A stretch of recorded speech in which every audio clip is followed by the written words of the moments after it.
Paglipas ng 2 buwan, busy ang mga nanay at tatay sa paghahanap ng pera para makabili po ng school supply ng kanilang mga anak. Bilang tayo ang kasangkapan ng Panginoon, kalikom tayo ng pondo para makabili ng school supply. Sapat na pondo para matugunan ang bilang ng mga nag-aaral. Maibigay po natin ang pangunahing pangangailangan sa kanilang pag-aaral. Sa maulan na panahon, ibigay natin ang tulong.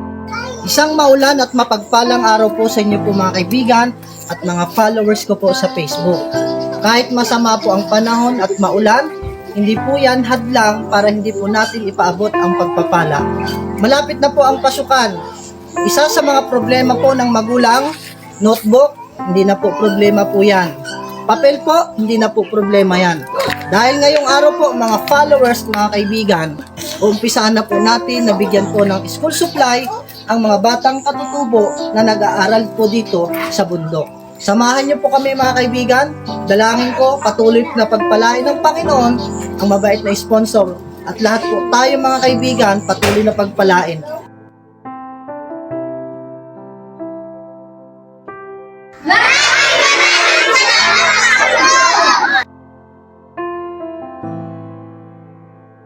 Sa mapagpalang araw po sa inyo po mga kaibigan, ito na po yung mga school supply natin po ipamimigay at nandun pa po yung iba, kasama po yun, 67 na mga bata pong mga katutubang atin pong mabibigyan at syempre katulong ko po si Kuya Tano sa pamamahagi.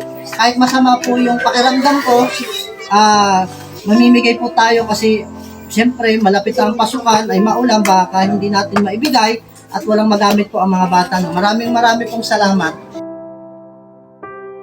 Alam ng Panginoon ang problema ng bawat tao. Ang mga batang katulad po nila na nakatira po dito sa bundok. Mga batang katutubo nagsisikap at nagtsatsaga na makapag-aral. Maitanim sa kanilang isipan ang kahalagahan ng edukasyon. Kaya sa mga simpleng tulong na ating pong ipinapaabot, kanila po itong pinapahalagahan at pinasasalamatan sa paggawa natin ng mabuti. Nakikilala ng mga tao at ng mga bata. Mayroong Diyos sa langit na tumutugon sa bawat daing nila. Imbis sila manghina at manglupaypay, nabibigyan sila ng pag-asa. Asa sa buhay kahit mahirap. Patuloy na mabubuhay at gagawa ng mabuti. Sa pamamagitan ng ganitong gawain, inihahayag natin sa kanilang mga mata. Mayroong Diyos sa langit na dapat kilalanin at tayo'y kumilala. Doon naramdaman ang tawag ng kaligtasan.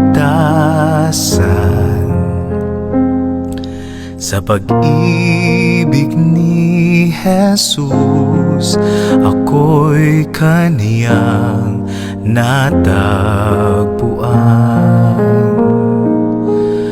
O Diyos, ang makilala ka ng lubusan ay aking hangarin. Lagi kong dalangin ang puso mo't kalooban. Sana'y malaman, maunawaan, yan ang nais ko sa buhay. Unang-una po, nagpapasalamat po ako sa Panginoon.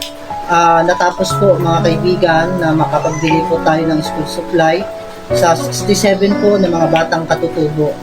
Hindi ko po ito magagawa kung hindi nyo pa ako tutulungan. Napakaigsi lamang po ng buhay po natin sa mundo. Mas maganda po mga kaibigan, ang buhay po na binigay po sa atin ng Panginoon. Ito po ay gugulin po natin sa pagpapasaya, sa pagpapangiti, at higit sa lahat sa pagtulong po sa ating mga kababayan, mga mahihirap na mga bata, lalo na po mga nag-aaral na mga batang katutubo na nakatira po sa liblib na lugar. Hinihiling ko po sa inyo po mga kaibigan, lagi niyo po ako isama sa inyo po mga prayer na araw-araw po ako laging malakas ang aking katawan upang marami pa po tayong matulungan, mga taong nakatira po sa bundok at nakatira po sa mga liblib na lugar na hindi po halos napapansin. Patuloy po tayong pagpalain po ng Panginoon. Marami pong salamat.